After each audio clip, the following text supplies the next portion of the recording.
Hi, I'm Jackson, 27, and when I was 17, my life ended without me dying. It was one of those big Saturday dinners at my parents' place.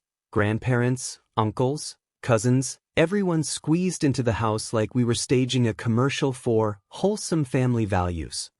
Dad manned the grill, my brother Jake and I hauled in extra chairs, and Mom floated around bragging about how our family always sticks together. You know, irony on layaway. And my adopted sister sat quiet at the end of the table, twisting her fingers. Mom and Dad adopted her when she was 8 because they always wanted a girl. She fit in fast, soft voice, good manners, the kind of kid teachers adore and neighbors bring extra cookies for. I taught her to ride a bike, helped with homework, defended her when kids were jerks about the word adopted. She was my sister. Full stop. After dinner, everyone drifted to the living room. The TV was on low, the usual noise of plates and gossip and somebody's kid crying about a board game. And stood up, shaky, like gravity had turned up a notch. I thought she was going to ask for water. She said my name. Jackson. Her voice cracked. He forced me. I didn't understand at first. It was like she'd said a sentence without verbs or air. Then she added, I'm pregnant. The room dropped out from under me. Dad's fist hit my face before my brain caught up. White light, buzzing teeth, carpet against my cheek. Mom screamed like a siren. Jake shook his head at me like I'd kicked a puppy. My aunt folded and into her arms and whispered, You're safe now, like a line she'd rehearsed in a mirror. Dad, I started. The second punch landed. You sick bastard. His eyes were blood red, his mouth a slash. You brought shame to this family. She's lying, I said, and somehow hearing my own voice made it feel smaller. I swear on my life. Don't say her name, Mom shrieked. Don't talk to her. My brother stepped forward and spat by my shoe. Get out. You don't deserve the same air as us. The police showed up because someone had called them in the chaos. They didn't cuff me hard. I think I looked too wrecked to bother. At the station, they asked 1,000 versions of the same question. When, where, did she say no, what exactly happened? I kept saying, none of it. It didn't happen. I said it until the words sounded like someone else's. They let me go in the morning. Statutory case, floated somewhere in the background like a mosquito you can't swat. When I walked out, the sun was too bright and the world already knew. Small town math. One accusation plus a family meltdown equals truth forever. I took the long way home, half hoping this was a nightmare I could sleep my way out of. My stuff was on the lawn when I got there. Clothes, school books, my backpack. Dad stood in the doorway like a bouncer. Get out, he said. Come now. Dangerous. You're done here. Dad, please. You know me. I would never. Don't call me that. He didn't even look at me. You're not my son. Mom turned her face away, clutching Anne. Jake slammed the door. The porch light clicked off though it was noon. That night my phone buzzed. Emma, my girlfriend, whispered like she was hiding in a closet. I believe you, Jack. I swear I do. But my parents, if I talk to you, they'll call the cops. I'm sorry. A breath. A small, breaking sound. Then the line died. That was the last time I heard her voice. I slept behind a gas station 2 towns over, engine off, rain ticking against the windshield in crooked lines. Every headlight that passed felt like Dad's truck coming to finish the job. At dawn I saw my face in the rearview, split lip, purple cheek, a boy who looked like a mugshot of someone he wasn't. No one was coming. That knowledge slid into my chest and set up camp.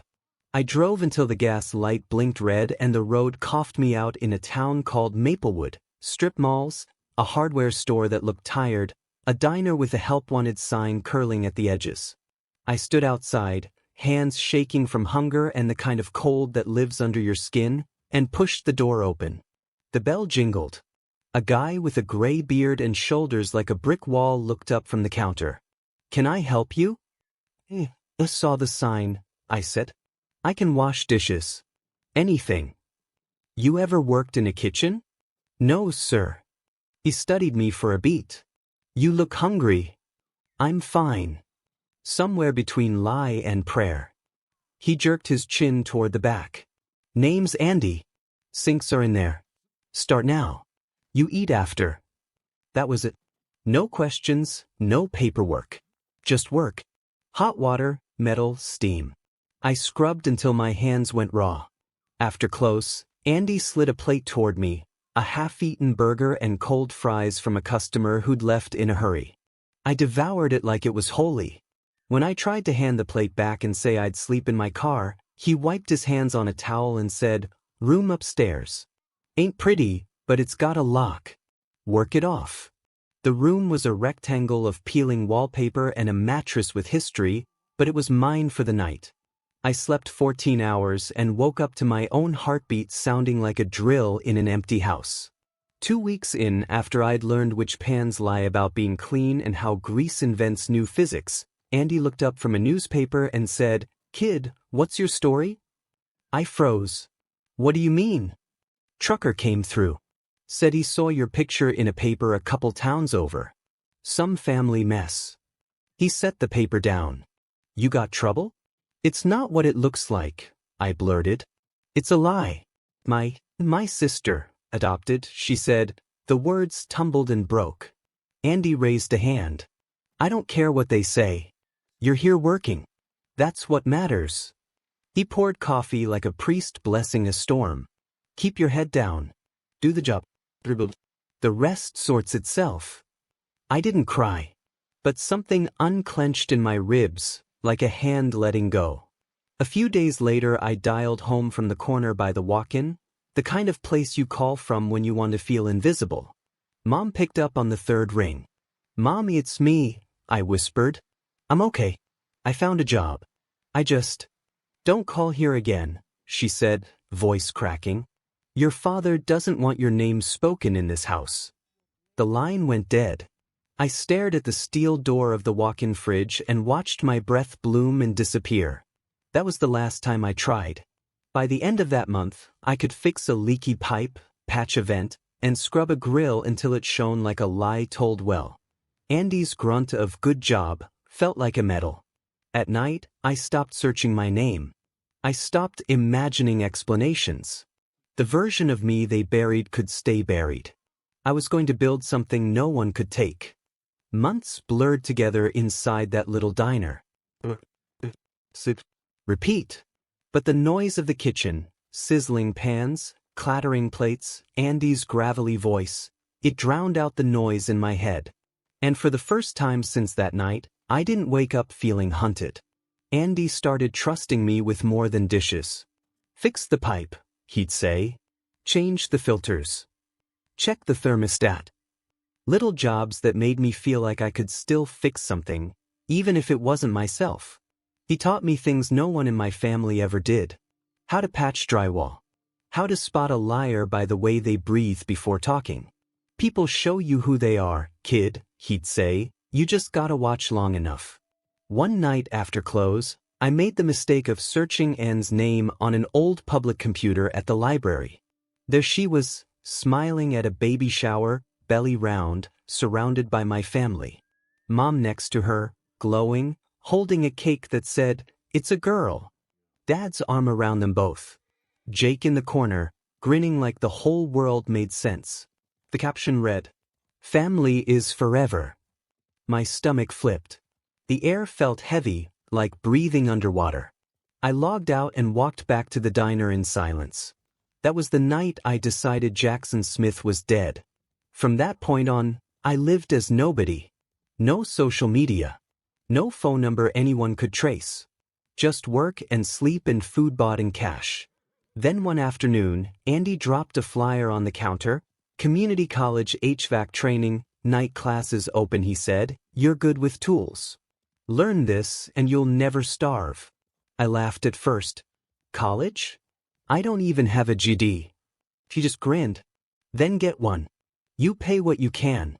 I'll cover the rest." No one had ever offered me help without wanting something back. So I did it. For the next 3 years, I built a new life brick by brick. Day shifts at the diner, night classes at the community college. Every paycheck went into tools and bus fare. Every A on a test felt like revenge whispered quietly into the dark. When I got my HVAC certification, Andy framed it and hung it in the diner hallway. "Not bad for a kid who showed up half-starved," he said, clapping my shoulder. I saved enough to buy a rusty old pickup and a toolbox full of second-hand gear. Then I started Winter Heating and Air. Named it after my grandmother's maiden name, the only person who'd ever told me I was good enough. The business grew slow but steady. I learned to rebuild systems, manage clients, hire people. Within 5 years, I had 3 employees, 2 vans, and something I'd never had before, peace. Then came the phone call that cracked the world open again. It was late summer. I was repairing a rooftop unit behind a bakery, sweating through my shirt, when my phone buzzed with a number I didn't recognize. I almost ignored it, but it rang again. And again. "Yeah, this is Winter," I answered. The voice on the other end froze me in place. "Jackson, it's Emma." I nearly dropped my wrench. It had been 10 years since I heard her voice. "I know I shouldn't call," she said, her voice trembling, "but I thought you should hear this from someone who actually believes you." My pulse spiked. "Emma, what?" "Anne's been arrested," she said quietly. "For lying." She accused another man, same story, same act. But this time he fought back. "Got a lawyer." She confessed. "What?" "She admitted she lied about everything, Jackson. She told the police the truth. You were innocent. You always were." My knees nearly gave out. I leaned against the van, staring at nothing. The air tasted metallic. "She said she was scared," Emma continued. "Pregnant by some local drug dealer named Vernon. He disappeared, so she blamed you. Said she thought it would make people care." Emma's voice cracked. "They cleared your name. Officially." For a long time, I didn't say anything. I dreamed of hearing those words for years. But now that they were real, they didn't feel like freedom. They felt like ashes. "Thank you," I finally said. "Jackson," she hesitated. "I'm married now. I've got kids. But I never forgot you. I'm sorry it took this long." I swallowed hard. "You were the only one who believed me, Emma. You don't have anything to be sorry for." We said goodbye softly, like 2 ghosts closing a door between them. When I hung up, I just sat there, staring at the horizon until the sun slipped away. My name was finally clean, 10 years too late. And I had no one left to tell it to. By the next morning, my phone wouldn't stop buzzing. Private numbers. Unknown calls. Even an email with the subject line, "Please call us back." It didn't take a genius to guess who it was. I ignored them all, until curiosity got the better of me. When the next unknown number popped up, I answered. "Jackson?" That voice. Trembling, old, tired. "My mother." "Don't hang up, please," she said quickly. We know everything now." And told the police. She confessed. Silence. The kind that stretches between people who once shared blood but not trust. I said nothing. "Your father," she began, but I cut her off. "You mean the man who beat me and threw me out like trash?" "Jackson, please," she whispered. "We didn't know." "You didn't ask," I said. "There's a difference." I hung up before she could answer. The calls didn't stop. A few days later, Jake, my brother, emailed me. We were young and stupid. I want to make things right. And then one voicemail. My father's voice. Rougher, but still sharp enough to cut. "Son, we just want to see you. We made mistakes. We thought we were protecting her. Please call us." I replayed that message 3 times. Each time, it felt less like remorse and more like damage control. They wanted forgiveness not because they deserved it, but because it would make them feel better. So I did what I'd done for 10 years. I stayed silent. Instead, I started writing. Letters. One to each of them. Not the kind they were hoping for. Not soft or forgiving, just honest. I told them everything. About sleeping in my car behind a gas station, About the diner's flickering light bulb and the half-eaten burgers Andy saved for me. About how I burned my old school ID because my name made me sick. About how I watched photos of them smiling with Ann and her daughter while I scrubbed grease off pans for spare meals. I ended each letter the same way. You didn't believe me when I told the truth. Now you can live with it. But I didn't mail them. I stacked them in a shoebox, shoved it into my desk drawer, and left them there, a graveyard of words they'd never read. Then I went back to work. Because that's what I do now. When the past knocks, I make sure the sound of progress drowns it out. But fate isn't good at taking hints. 2 weeks later, there was a knock on my office door. I thought it was a client. It wasn't. Jackson? My mother stood in the doorway. Older, smaller, her hands trembling as she held a casserole dish wrapped in foil. "Chicken and rice," she said softly. "You used to love it." For a second I just stared. She looked like a ghost of herself, pale, shaking, desperate. "Why are you here?" I asked. Tears filled her eyes. "To see you. To say sorry. We were wrong. And lied. We know that now." I leaned against the counter. "You're 10 years too late." She wiped her nose. I didn't know what to believe back then. She was crying, and your father. "You didn't even ask me." I snapped. "You told me never to call again. You chose her without blinking." Her lip trembled. "Please, Jack. Don't call me that." The words came out sharp, final. "You lost that right." She flinched like I'd hit her. "I made your favorite," she said again, voice breaking. "Please, just eat something." I looked at the dish. "Throw it out when you leave." When the door closed behind her, I stood there for a long time, waiting to feel something. But there was nothing left to feel. Not anger. Not sorrow. Just quiet. 2 days after Mom showed up, I walked out of a client's house to find my father leaning against his old pickup in front of my office. Same truck. Same man. Just smaller. His shoulders slumped, hair thinner, face drawn like he'd spent a decade arguing with himself and losing. "Hey, son," he said, smiling faintly, like this was some casual reunion at a coffee shop. I didn't move. Didn't speak. "You've done good for yourself," he said, glancing around the building. "Business, trucks, employees. I'm proud of you." I stared at him. "Get to the point." He shifted, jaw tightening. "Your mother's not doing great. She cries every day. I figured maybe if we all sat down, cleared the air." I laughed.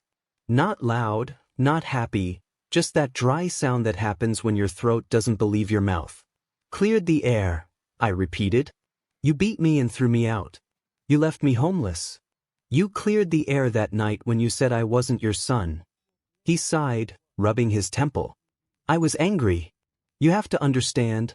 Things look bad. Everyone believed her." "So you hit first," I said.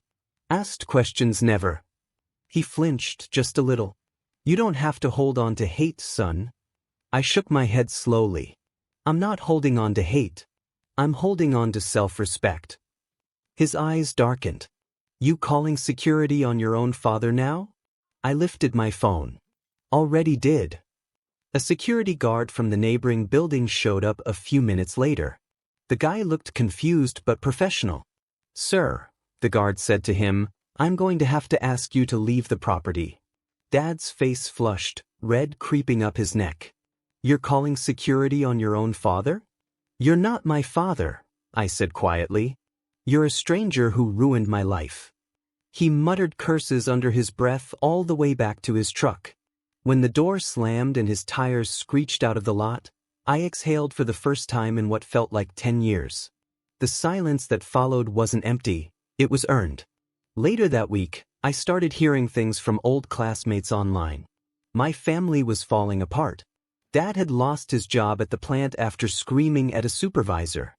Mom barely left the house. Neighbor said she looked sickly, wandering outside in her robe, talking to herself. Jake's wife had taken the kids and moved back in with her parents after learning what happened years ago. Everything they built, every fake, perfect family image, was cracking right down the middle. People love to say karma takes its time. I say it just keeps perfect time, like a clock ticking in a quiet room. Then one afternoon, one of my employees, Kevin, walked into the office with a cardboard box. "Hey boss," he said. This was sitting outside the door. Inside were dozens of envelopes.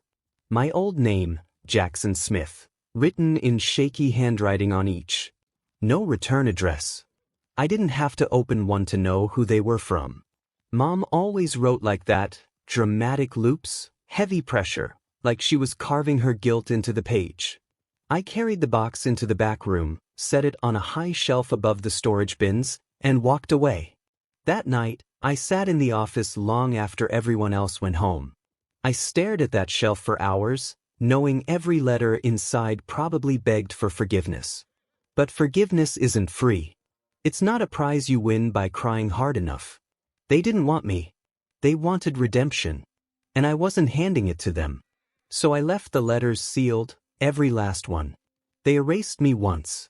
Now I'd erase them back. Or at least, thought I had. 3 months later, an envelope arrived, plain, white, no return address.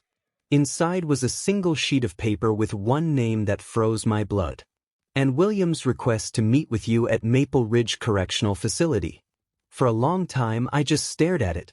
Her name looked wrong on paper, like it belonged in a chapter I'd already burned. I threw it in the trash. Then I pulled it out. Then I threw it away again. But the thought wouldn't leave. For 10 years, I'd played that what-if game in my head, what I'd say if I ever saw her again, what she'd look like, whether I'd scream or just walk away. Maybe it was time to find out. So a week later, I drove out to Maple Ridge, 2 hours of cracked highways and silence. The prison sat out in the middle of nowhere, surrounded by fences topped with razor wire. The guard scanned my ID, buzzed me through, and led me into a gray visiting room that smelled like disinfectant and bad coffee. I sat down at a metal table. All around me, people murmured quietly, wives to husbands, mothers to sons. They came for people they still loved. I wasn't one of them. When the door opened, I didn't recognize her at first, and walked in wearing a beige jumpsuit, thinner than I remembered, skin pale, hair pulled tight, face lined and hollow. She looked like someone who hadn't seen sunlight or forgiveness in a decade. "Thank you for coming," she said softly, sitting across from me. I didn't answer. "You look different," she whispered after a moment. "Older." "You look guilty," I said. Her eyes filled instantly. "I deserve that." "No," I said, voice steady. "You deserve worse." She nodded slowly, tears already building. "I know. And I'm sorry. For lying. For ruining your life. For all of it." "Why?" I asked. "Why me?" She looked down at her hands, trembling. "Because you were safe to blame. You were quiet. You never fought back. Everyone believed you were the good one, the easy target. And I panicked." I leaned forward, my voice cold. "You panicked, so you destroyed my life? You panicked, so you made me the villain?" Her shoulders shook. "I didn't think it would go that far. I thought you'd deny it and people would forget, and I'd get sympathy until I figured something out." "Sympathy," I repeated slowly. "You got that, didn't you? Parties, hugs, tension. A house full of people loving you, while I was sleeping in a car behind a gas station." She pressed her palms to her eyes. I know what I did, Jackson. I hate myself for it." "Good," I said. You should never stop." She hesitated. "There's something else." My jaw tightened. "What?" She swallowed hard. "My daughter. She doesn't know the truth. Mom said it would confuse her if we changed the story. So she still thinks it's you." For a moment, I couldn't speak. Even after everything, after the confession, the arrest, they were still keeping the lie alive. "She asks about you sometimes," and said quietly. "She's seen your old photo. She wonders why you never come around." That hit harder than any punch my father ever threw.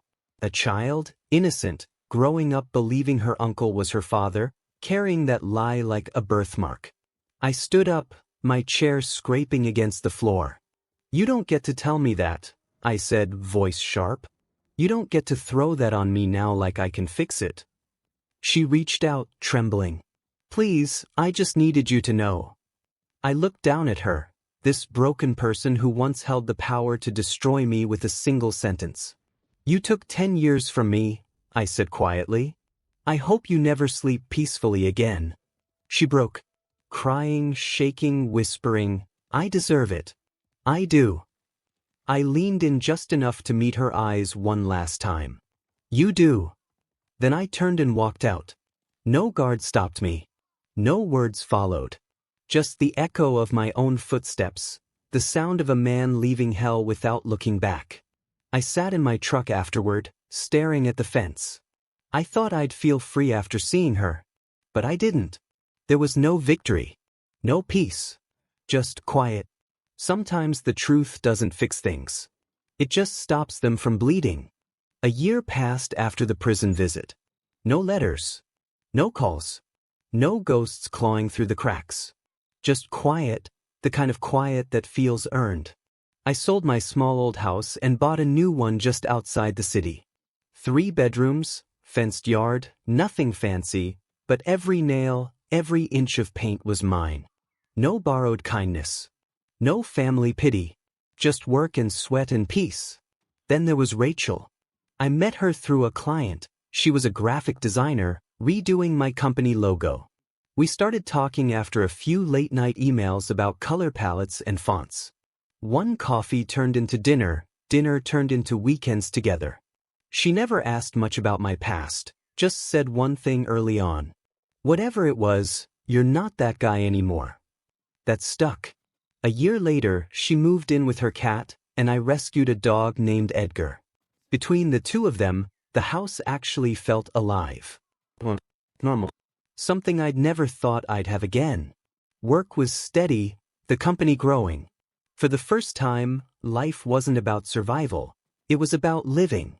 Then one morning, a plain envelope landed in my mailbox. No return address. Inside, a single typed note. David Kenderson. The name meant nothing at first, until I read further.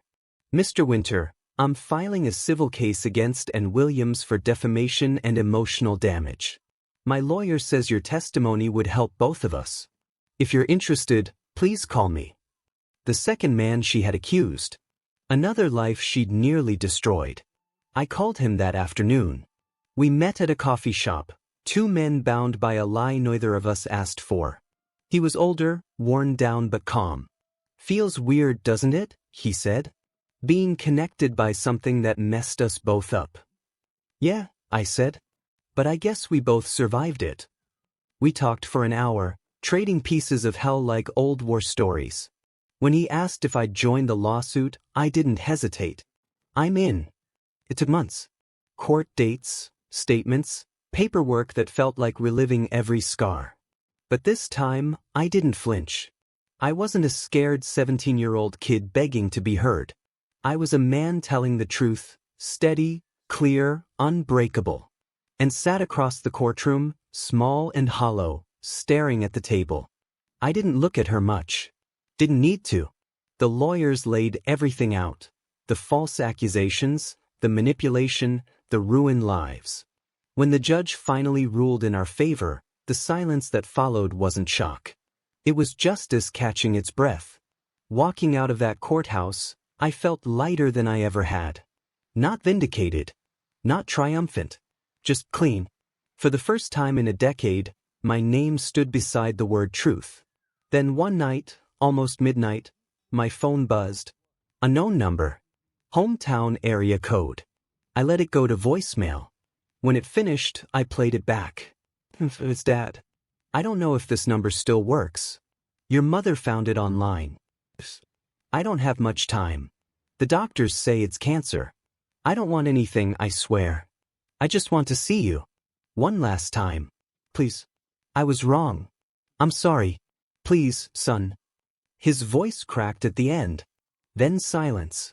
I sat there in the dark, listening to that message over and over. Not out of anger. Not even sadness. Just finality. Then I deleted it. Because I remembered the night he punched me. The way his voice didn't shake then. The way he said, "You're not my son." That was the truth he chose. And this silence, this peace, was mine. The next morning, I woke up before sunrise, made coffee, and sat on the porch with Edgar snoring beside me. The air was cool, steady, quiet. For once, I wasn't waiting for anything. No apology, no justice, no ghosts. I'd rebuilt everything they took from me, not as the boy they destroyed, but as the man they couldn't break. They erased me once, but I rebuilt myself. And this time, my story ends on my terms. Steady, quiet, and finally free.